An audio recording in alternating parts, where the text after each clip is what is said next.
the big events that I feel like everyone is still talking about that happened on the 30th of October, which is the meeting of President Xi Jinping and Trump in Busan, Korea.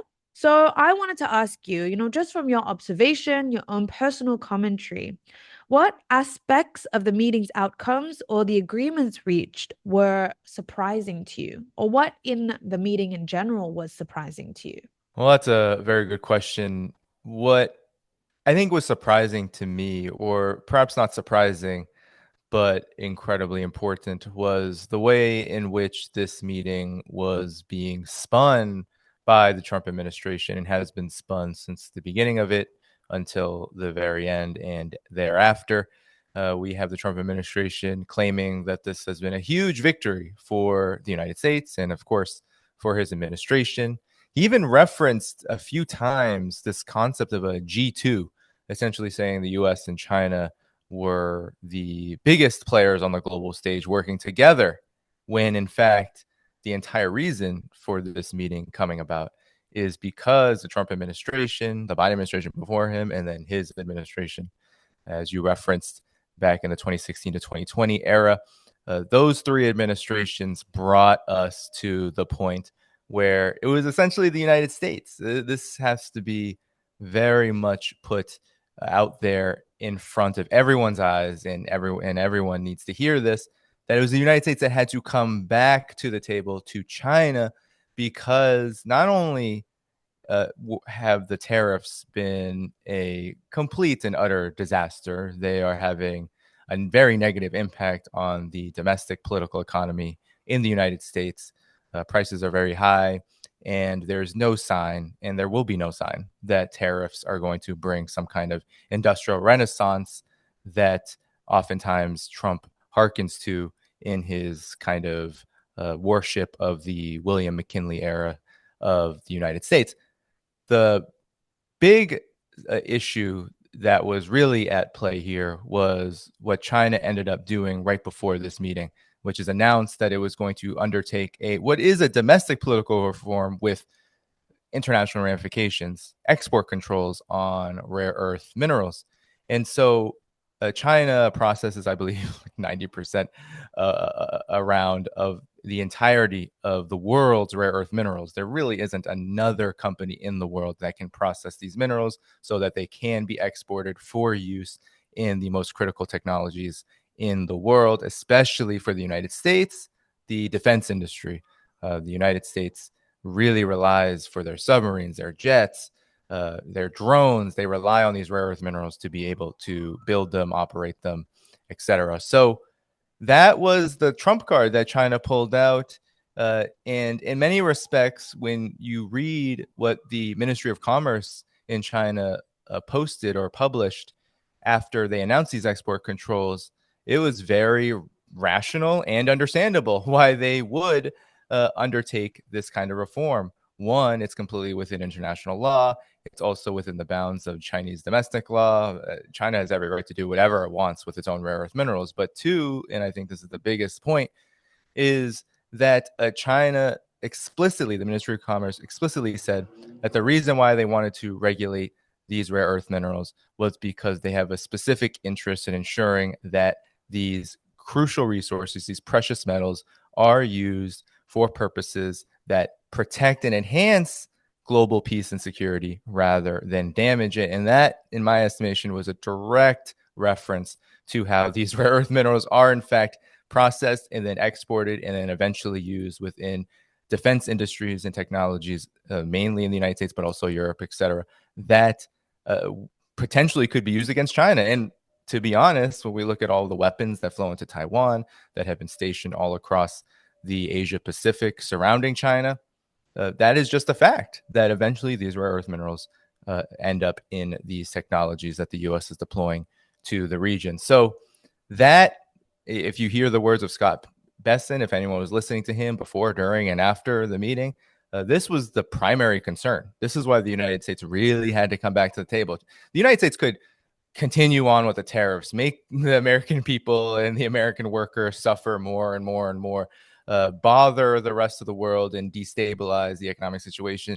The U.S. is okay with this. The ruling circle, the elite, they're okay with that to a certain extent, as long as it doesn't affect them politically. But when it comes to the very functionality and the ability to build what is right now a reeling defense industry of the United States, high in profits but low in quality and low in production, that caused major panic. Not to mention the fact that these rare earth minerals are also used in cell phones, computers, etc. So all this is to say is that China came out with this huge advantage in the meeting. It had all of the leverage, and really, China. A lot of people share a meme all across the internet saying, China does nothing and win. China came out of this meeting, came into the meeting wanting what it's always wanted, which is a fair, balanced trade relationship. Hell, if it was up to China, there would be low, if not zero tariffs, really, with the United Yeah. States. But uh, China came in just wanting the status quo, wanting things to go back to, or at least as close as possible, back to a prior period where trade relations were better. And it ended up coming out with some version of that. Essentially, it came out with the truce agreement, that 90-day truce that we saw early in the Trump administration after Mm. Liberation Day, the whole bluff, the, oh my gosh, 150% tariffs on China. And then, of course, we saw what happened in Switzerland and those negotiations, which now we're basically back to square one. Higher tariffs, but nothing China is really worried about. China does not get kept up at night by tariffs. Yeah. China has major partners. I also forgot to mention the whole soybean issue. China has already reoriented its industry and its trade relations so that it receives soybeans from Brazil and countries like Argentina. And even with this new deal that says that China is going to buy something like 12 metric tons of soybeans from the United States, that's far below what the United States was selling to China before all of this began. So China's come out of this with essentially the status quo or better, and the United States has come out of it with the status quo or worse. And so that equation means the U.S. ended up coming up short. But the entire point of this is really who wins, who loses. China's not even thinking about it like that. The problem is that the United States has an obsession with economic war because it believes, especially the Trump administration and those around it and those who really control U.S. foreign policy, they believe that economic war is an effective mechanism for containing China. They believe the only way they can compete is by restraining China, is by making the quote unquote global marketplace less fair, by making it more restrictive. What's so interesting is that the Trump administration, the GOP, and really the entirety of the Washington establishment would claim that they're for the free market, that they're for business being fair, trade practices being fair. But all in all, they just want to write the rules. They want Yeah. it all to work for them. And they want China to be weaker and weaker and weaker. And then after this trade deal, we saw Scott Bessent go all over the Secretary of the Treasury, go all over the Western mainstream media, CNN, et cetera, saying, hey, now we need to ensure that we are in the next year developing an independent supply chain of rare earth mining and processing, a total pipe dream.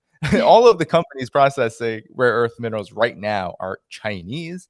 And if anybody knows how the United States economy works, its current iteration of capitalism, how it works, it hasn't built anything. It doesn't really build anything because it's Mm. dominated by financial interests, by financial oligarchs, by those who profit the most from usurious means, not from developing an economy, not from developing industry. It does the opposite.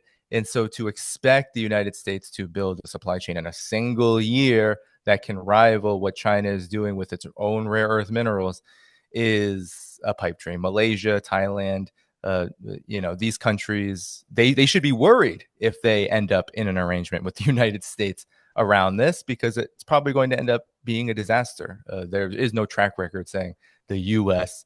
can work with another country fairly in a manner that doesn't destabilize the economy and that leads to benefits on both sides. That record doesn't exist. So this is where we are with the whole trade war. It's likely going to continue. We know that the Trump administration is more keen, honestly, when it comes to China on controlling chip production, squeezing the world around AI chips and things like this to try to prevent China from moving forward on this critical technology. That's likely where we're going to see a shift, and the Trump administration will continue to use tariffs more as a political and economic weapon with everyone else while Yes. claiming there's a truce here. That's my prediction, and that's where I think how China came out of it, the United States came out of it.